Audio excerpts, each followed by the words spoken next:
This right here is the new Hyundai Verna 1.5-litre turbo petrol engine, DCT gearbox. Hyundai claims that it is the fastest in its class. And if you're even remotely interested in sedans, you will have watched videos where people talk about the space, the comfort, the equipment, yada yada yada. But this is the Evo India channel, and the only thing we want to find out is this the fastest in its class? Is it faster than the Slavia with the 1.5-litre TSI engine and the manual gearbox? Is it faster than the Volkswagen Virtus 1.5 TSI but with the DSG automatic gearbox?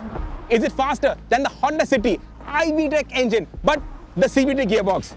And is it faster than the OG? Surprise, the first generation Octavia RS, the very first turbo petrol car in the country. What are we doing today? We are doing a drag race. But before we go ahead, don't forget to hit that like button, share this video with like-minded enthusiasts, smash that bell icon, and of course, stay subscribed to the Evo India channel.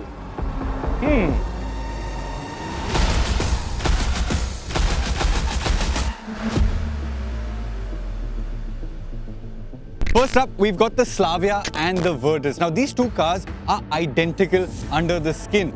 The variants we've got here are with the 1.5 turbo petrol engine. They both make 148 bhp. They both make 250 Nm of torque. Where they're different is that the Slavia is the manual, the Virtus is the 7-speed DSG. Which of these two is going to be quicker over the quarter mile? That's what we're going to find out. Okay, so Virtus with the DSG traction control off. I'm not launching it by picking up the revs because the DSG tends to bog the car down if the revs are too high. So foot on the brake, I'm just gonna slam the gas. I'm not picking up the revs and then letting go of the brakes. The traction control off, aircon off. I'm in the manual, and the benefit of the manual is that I can rev it a little higher. So I can rev it to 3,800 RPM.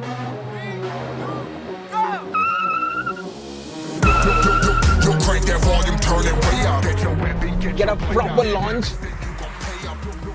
and it's the launch that's actually making all the difference. But every shift I can see the Virtus getting ahead, and at the end of it is just half a car length difference.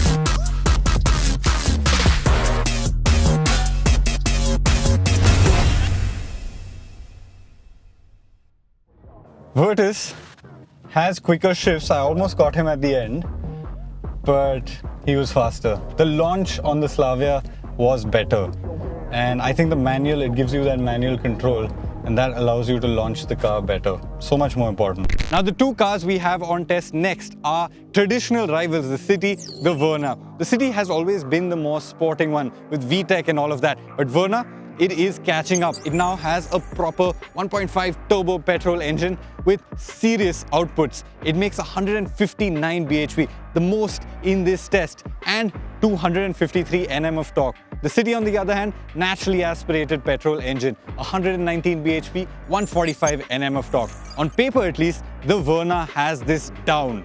What does it perform like in the real world? That's what we're going to find out. Traditionally, Honda's VTEC has always creamed every other type of engine, and that's why the rivals have had to go turbocharged. Now, in this test, the City actually has 40 less horsepower. Now, this is the first time I'm driving the Verna, so just get the grips of it. Where are the drive modes? Yep, drive mode in sport, aircon off, seat coolers off, ESP off, and now we're ready. Foot on the gas. It's also worth mentioning that the City has a CVT. It does have a sport mode in the CVT, which is what I've put it on, and let's see how it goes. Right on the throttle. This DCT gearbox just doesn't launch. Look at the way the Honda launches, but then the horsepower takes over and the Verna flies off into the lead.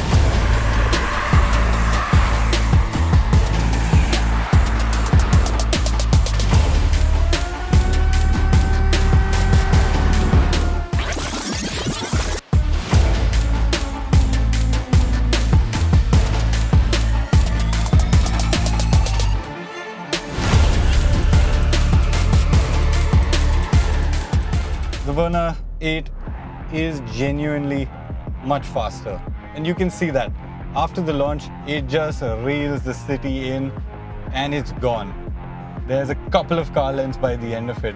For the next round, we have the winners of the last 2 rounds. So we have the Verna, which beat the City, facing off against the Slavia, which beat the Virtus. Now, this is truly going to tell us which is the fastest of these 4 cars. It's exciting. Europeans versus Koreans. Let's jump in and see which one wins. Okay, the Verna is the more powerful of the 2, but that has the manual transmission. The DSGs haven't been launching as well. Let's see how this goes. Another little wannabe gangster trying to play hard. Proper wheel spin, shift at 6.5, 6.6. And I don't believe it, I've already pulled 2 car lengths on the Verna. I can see the Verna catching up, but almost 400 meters, almost there.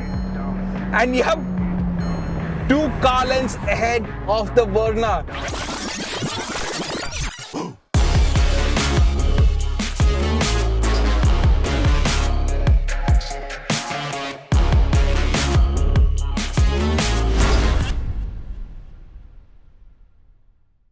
Even though the Slavia has a power disadvantage, 10 horsepower down, the launch, because of the manual gearbox, because I can spin up the front wheels, get some more grip, I can actually go ahead of the Verna in a drag race. The Slavia is the winner of this test. Can you believe it? Manual for the win. Save the manual, baby. Now it's time for something really special. We're putting the Slavia, which is the winner of all of these drag races, up against the original affordable turbo petrol, the Octavia VRS. It's pure coincidence that both of them are Skodas, but here we go, Slavia VRS.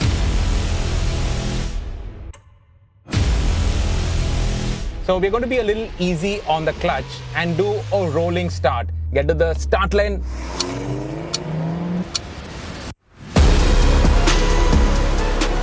And that car's quick, just look at it go. 1.5 car lengths. And she's pulling. And I think 2 car lengths at the end.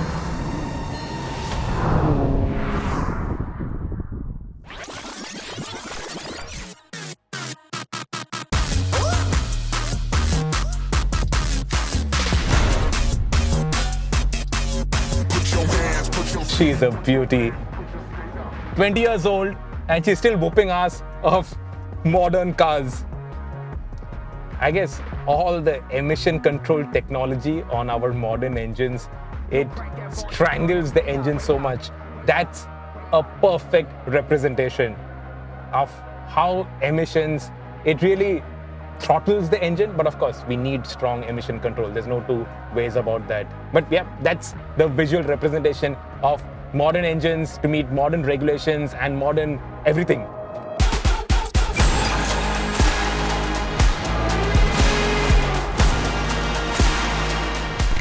And what have we learned? If you are an enthusiast, if you want to be plugged into the driving experience, and if you want to set the fastest quarter mile time, you have to go manual. The Slavia, even though it is 10 bhp down on the Verna, because of the manual gearbox, you can launch it hard, you can launch it fast, and you can set the fastest quarter mile time. You can win a drag race in this sedan segment. And that's because the DCT gearboxes, the DSG gearboxes, they don't have launch control. They don't launch aggressively. But once the Verna gets going, it really gets moving. In fact, that's where the advantage, that 10 bhp advantage, comes to light when you compare it with the Virtus, which also has the twin clutch gearbox.